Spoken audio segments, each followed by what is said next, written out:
Nyanga autrement. LMTV, la Nyanga autrement.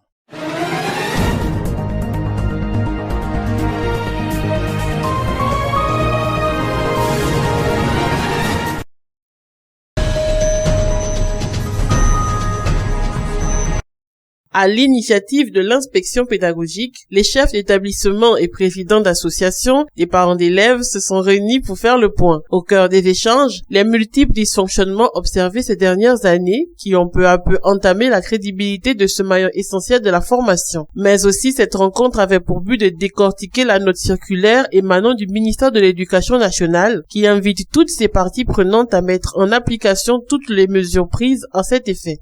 C'est pour essayer de discuter ensemble sur la note circulaire du ministre d'État du 9 septembre 2022. Le statut général de la fonction publique ne permet pas à un enseignant de faire du commerce, non plus le code de la déontologie, ça ne nous donne pas cette chance-là de faire du commerce.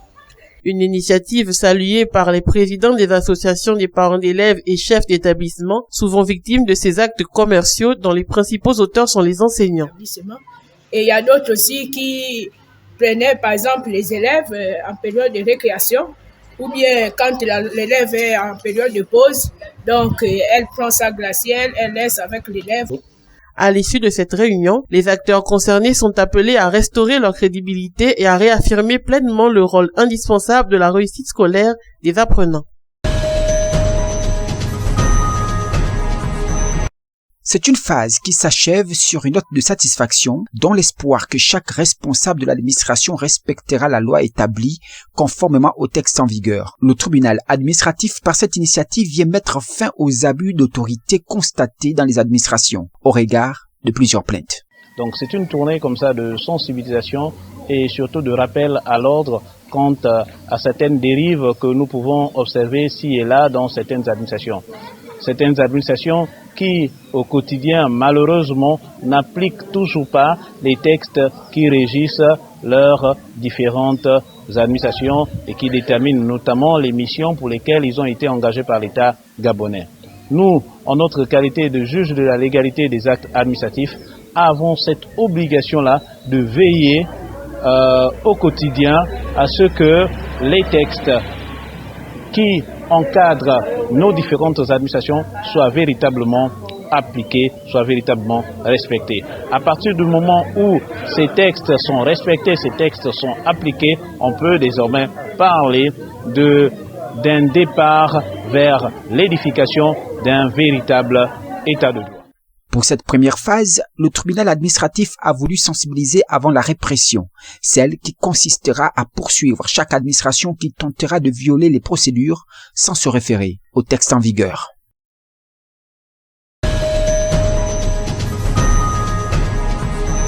Le tribunal des premières instances de Mouila a rendu son verdict dans une affaire de non-exécution de décision de justice, suite à une audience foraine tenue dans la commune de Ndendé, chef-lieu du département de l'Adola, les 29 et 30 mai dernier. Un prévenu a été condamné à une peine de 3 mois de prison avec sursis et à une amende de 30 000 francs CFA. L'affaire opposait Dambenga Sophie à Sieur Moukala François, un litige portant sur une question des parcelles, au terme des débats contradictoires. Et suite aux réquisitions du procureur qui avait demandé une peine exemplaire contre le prévenu, le tribunal s'est prononcé. Qu'il en soit déclaré coupable en répression, vous allez le condamner à 1 an d'emprisonnement, dont 6 mois fermes. La décision de justice n'ayant pas été exécutée, Sieur Moukala François écope donc de cette sanction. Après en avoir délibéré conformément à la loi, statuant publiquement, contradictoirement en matière correctionnelle et en premier ressort, déclare le nommé Moukala François coupable du délit de non-exécution d'une décision de justice.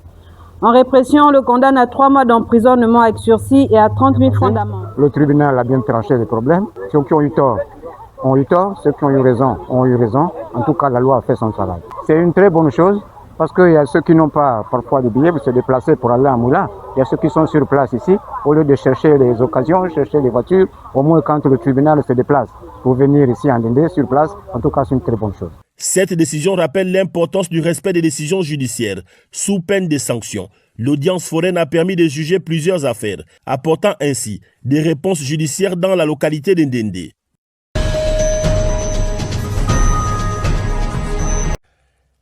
Un véhicule de marque RAV4 a terminé sa course le 31 mai 2026 dans les eaux de la rivière Ngouni en fin d'après-midi. Les secours rapidement dépêchés sur les lieux ont réussi à repêcher le véhicule et ses occupants. Le bilan fait état d'un décès. Une fillette de 8 ans, un autre enfant, passager du véhicule, a été retrouvé blessé et a été immédiatement pris en charge par les équipes du centre hospitalier régional de Mouila, également dépêché sur les lieux. Le conducteur, quant à lui, est sorti indemne de cet accident. Moi, j'étais juste là-bas, là où il a cassé. Après, c'est là où je me suis déplacé pour vouloir aller là où les mamans la lavent là-bas pour un peu essayer de laver mes pieds. Maintenant, j'étais au niveau de là où il y a un taxi garé. Lui, il est venu en vitesse. Il a cherché à tourner. Maintenant, moi, j'ai vu comment il a cherché à tourner. Maintenant, c'est là où il est passé marche arrière, tout droit. Après, c'est là où moi, j'ai couru vers pour voir ce qui s'est passé. Maintenant, c'est là où quand je viens comme ça, j'ai trouvé la voiture était déjà à l'eau. Les autorités judiciaires de la province se sont rendues sur les lieux et une enquête est en cours pour déterminer les causes exactes de ce malheureux incident. Au siège de l'association La Dynamique de Magnan, une dizaine de volontaires subissent une formation spécialisée pour mieux comprendre les enjeux liés au changement climatique. Et leur rôle sera d'édifier et de transmettre les bonnes pratiques au sein des communautés. Cet après-midi, vous avez notre phase préparatoire. Ça essaie de former les volontaires qui ont été retenus pour cette activité. Ce n'est pas tout le monde. L'association compte 75 membres. Il fallait retenir un groupe pour ce projet.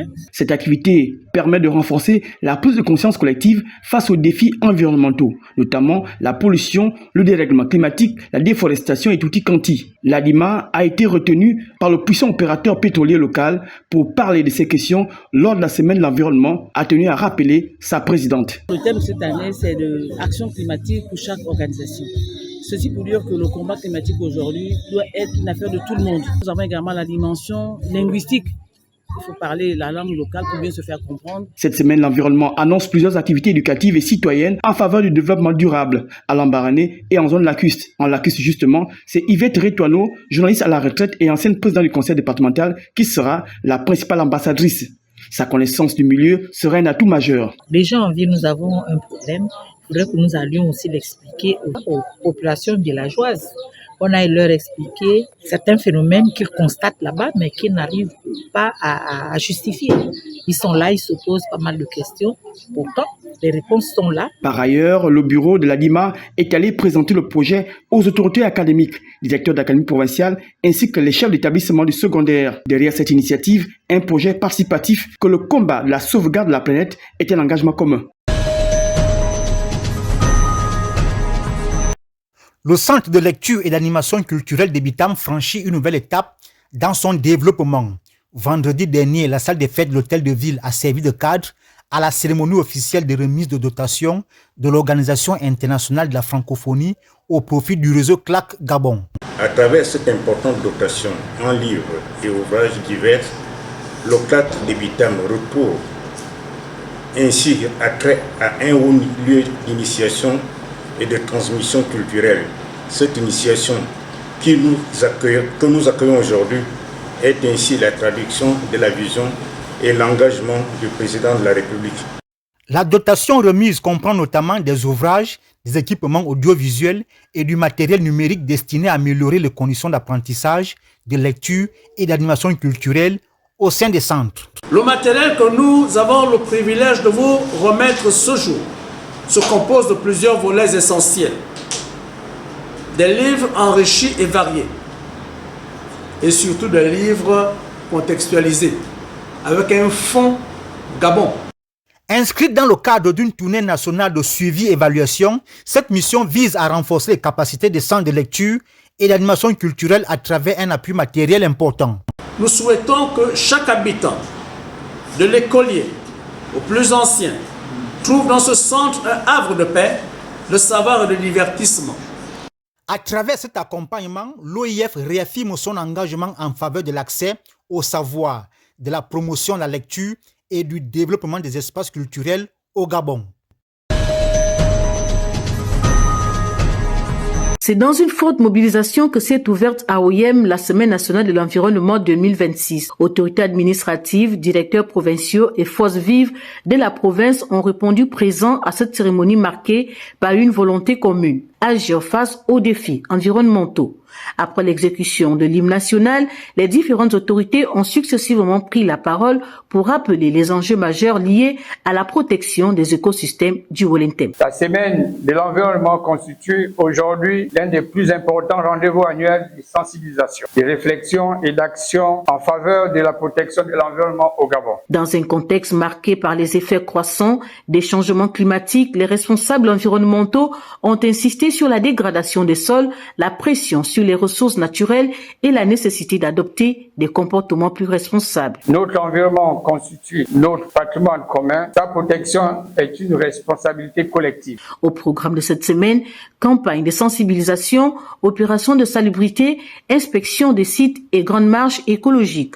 Une initiative qui vise à transformer la sensibilisation en action concrète au bénéfice des populations. Nous sommes conscients de ces responsabilités, c'est pourquoi nous nous engageons à poursuivre nos efforts pour promouvoir une ville plus propre, plus verte et plus résiliente face au changement climatique. Je déclare officiellement ouverte la Semaine nationale de l'environnement édition 2026 dans la province du Wolentem. La Semaine nationale de l'environnement se poursuit jusqu'au 5 juin 2026 à Oyem avec l'ambition de construire une province plus verte, plus propre et plus résiliente. Ayant raflé la mise lors des dernières élections générales, l'Union démocratique des bâtisseurs a placé dans sa délégation des plateaux et celle de la commune de Lekoni des hommes et femmes à même de maintenir l'emprise du parti dans le département. Des équipes déterminées et engagées. Au regard de notre position enviable, nous vous rassurons aujourd'hui de notre détermination et confirmons notre engagement à faire des plateaux un fief incontournable de l'UDB. Présent dans les plateaux, le secrétaire général de l'UDB a demandé aux délégués installés de relayer effectivement la vision politique du fondateur, mais aussi de rester ouverts au reste des Gabonais. Vous êtes au service des populations de Lekoni. Vous devez recevoir tout le monde, ceux qui ont voté pour nous, mais aussi ceux qui n'ont pas voté pour nous parce que ce sont des Gabonais. Lorsqu'il y a des situations ici, lorsqu'il y a des doléances ici, il faut les remonter au niveau de la hiérarchie du parti pour que ça arrive chez le président. Parce que c'est lui qui porte les solutions. De même, lorsque le président pose des actes pour les populations de Lekoni, il faut venir vers mes mamans qui sont là, vers mes papas qui sont là-bas, pour rendre compte de ce que leur fils fait pour eux et pour Lekoni. À Lekoni, Maïs Moussi a également transmis des équipements sportifs aux jeunes du département. Pour nous, c'est un sentiment d'allégresse et de joie, et nous croyons que ce ne serait pas la dernière. Nous croyons que nous aurons la possibilité de soumettre davantage nos doléances au président par le canal des dirigeants qu'il met à nos dispositions. On était dans ce besoin, justement. Merci encore pour le chef qui a bien voulu honorer la sélection départementale des plateaux de cette série de maillots. À l'ensemble des plateaux, il a invité à une adhésion massive à son parti.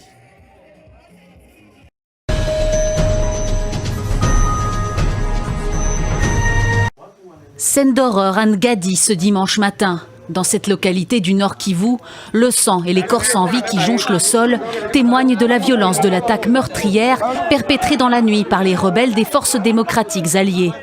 Face au sentiment d'insécurité grandissant, des dizaines de jeunes habitants en colère ont défilé avec les dépouilles de leurs proches pour inciter les autorités congolaises à réagir au plus vite.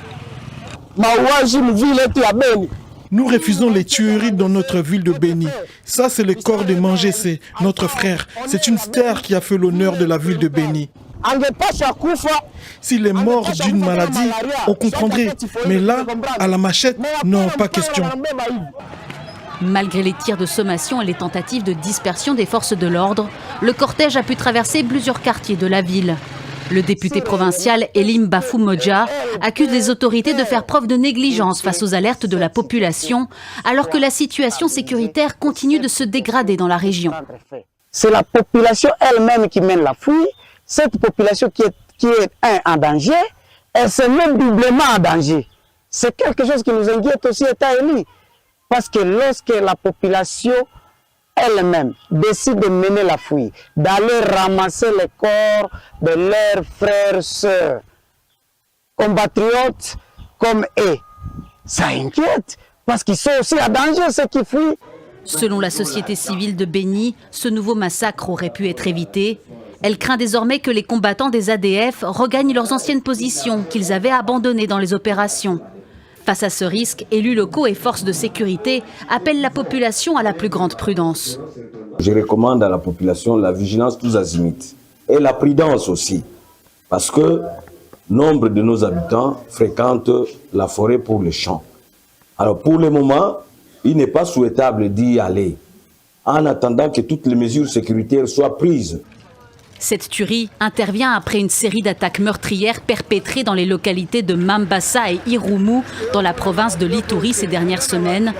Selon plusieurs organisations de défense des droits de l'homme, ces massacres ont fait au moins 130 morts.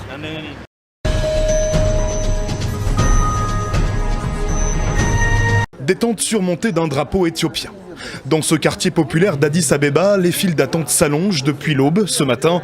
Ils sont 50 millions d'électeurs appelés aux urnes aujourd'hui à travers tout le pays et certains attendent ici depuis le milieu de la nuit. Je suis arrivé au bureau de vote à 4 h du matin. Nous faisons toujours la queue pour voter. Pour ma part, je soutiens un parti politique qui, je le crois, apportera la paix à mon pays. Et c'est pour lui que je suis venu voter. À quelques rues de là, même ambiance, calme, silencieuse, et dans la foule de nombreux jeunes, dont certains votent pour la première fois. C'est une première pour moi en tant que citoyen éthiopien. C'est une très bonne expérience. Je suis venu pour contribuer à déterminer le destin social et économique de notre pays, puisque nous traversons aujourd'hui une période très critique. Pourtant, le scrutin se déroule sans grand suspense. 11 000 candidats, 47 partis en lice, mais un seul favori, le parti de la prospérité du Premier ministre sortant, Abiy Ahmed, candidat à sa succession. Comparé aux pays d'Afrique de l'Ouest et du Sud ou aux pays voisins d'Afrique de l'Est qui n'ont pas beaucoup expérimenté les processus démocratiques, ces élections aujourd'hui en Éthiopie vont faire progresser la démocratie et vont renforcer la confiance du public envers nos institutions. Le centre de réflexion Chatham House précise pourtant dans une note récente que la plupart des opposants politiques sont soit en exil, soit interdits de séjour. Certains sont même emprisonnés. Enfin, dans le Tigré, région du nord-ouest du pays ravagée par une guerre jusqu'en 2022, le scrutin est annulé, en cause notamment une communication entre le gouvernement régional et fédéral totalement rompue depuis un mois.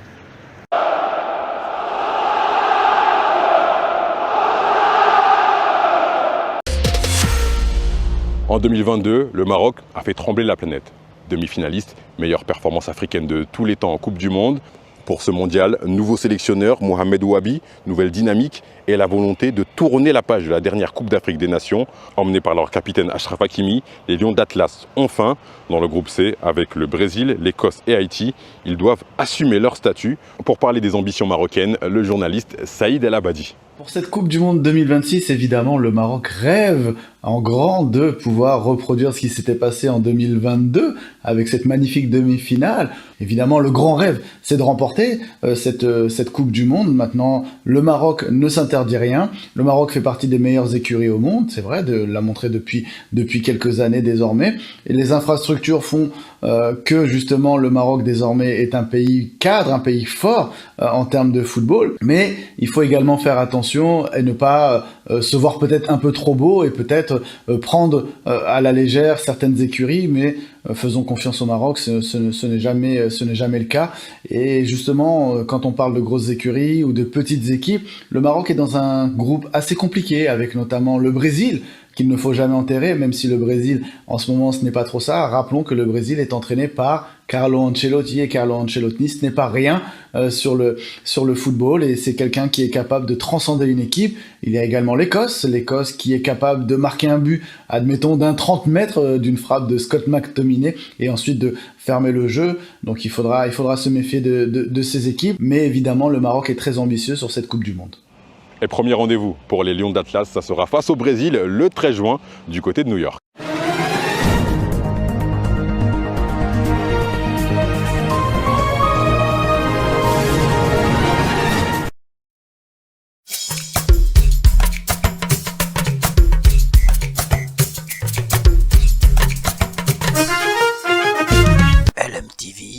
la Nyanga autrement. LNTV, la Nyanga autrement.